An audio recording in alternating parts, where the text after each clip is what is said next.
এই যে এই ছেলেটা, এর নাম হচ্ছে ফিট বিশ্বজিৎ।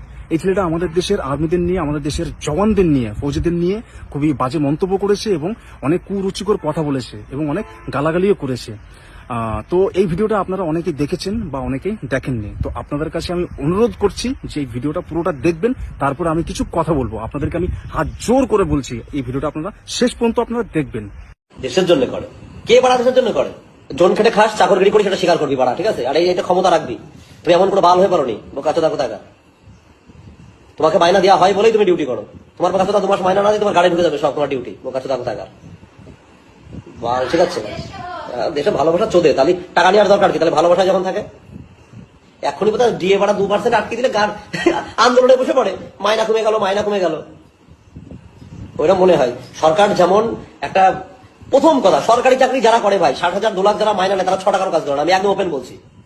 আজকে কত লোকরা দেখছি বাড়া এই ও করে এসে বাড়ির মধ্যে এসে বাড়া মদকে সেই ঠাপাঠাপি বাজিয়ে দিয়েছে, দেশভক্তি দেখাচ্ছে। বাল তো সব মাতাল, সব মাতাল। না না, বোকাচোদা মাইনা নেবে 70,000 টাকা, আবার বাড়ি এসে বলবে দেশভক্তি দেখাচ্ছে। মাইনা নিস না তুই, দেশভক্তি 1 মাস মাইনা আমাকে, আমি বলছি 1 মাস বাদ দিয়ে। আর লোকে বলো না ওই তোমার হচ্ছে ওইটাই কে করে মানে তুই চাকরি ছেড়ে দে, হাজার হাজার ছেলে পেলে সংসার চলছে না, মানুষ পাগলের মতো ছুটে বেড়াচ্ছে। যার সংসার চলে না সে যায়। আজকে আমার বাপ, আমার সন্তানরা যাবে? আমার যদি ইনকাম করার ক্ষমতা থাকে আমার সন্তান নিশ্চয়ই যাবে না ওই সব জায়গায়। কেউ দেশের জন্য করে না। ওইসব বালের গল্প আমার সামনে দিয়ে লাভ নেই। খালি রানিং করবে, রানিং কারা করে? ভিখারি তো তারা রান করে। কত টাকা মাইনা, কত ইনকাম, কত? একজন লিখেছে, মানে অনেক আগে একটা কমেন্ট করেছে। এর কথাগুলো শোনার পর আমি যে কোথা থেকে বলা শুরু করবো এবং কোথায় গিয়ে শেষ করবো আমি নিজে জানি না, কিন্তু বলতে তো হবেই কিছু, যেহেতু আমাদেরকে নিয়ে কথা উঠেছে, আমাদের দেশের জওয়ানদেরকে নিয়ে কথা উঠেছে।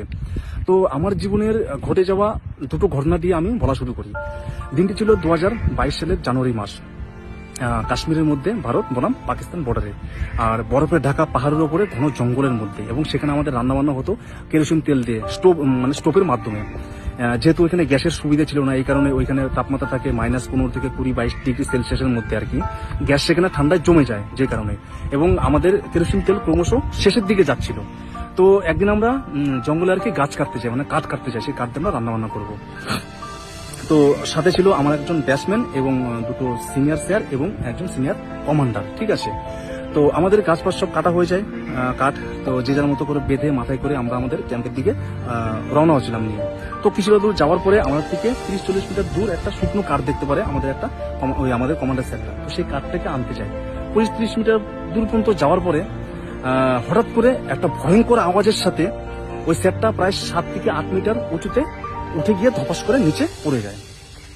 তো আমরা আতঙ্কে তখন ভয়ে ওই মাথা থেকে কাঠগুলো ফেলে দিয়ে যে যার মতো করে পজিশন নিয়ে বরফের মধ্যে শুয়ে পড়ি। তো তখন ওই স্যারটা চিৎকারের সাথে আর কি কাতরাচ্ছে। তখন আমাদের সাথে আরেকজন সিনিয়র স্যার দৌড়ে আর কি, তখন আমরা বুঝতে পারলাম যে শত্রুদের বেছানো ল্যান্ড মাইনের উপরে আর কি ওই স্যারটা পাড়া গেছিল, যে কারণে ওইটা ব্লাস্ট হয়ে যায়। তো তখন ওই স্যারটা আর কি দৌড়ে ওই কমান্ডার স্যারের কাছে যায়, যাওয়ার পর দেখে যে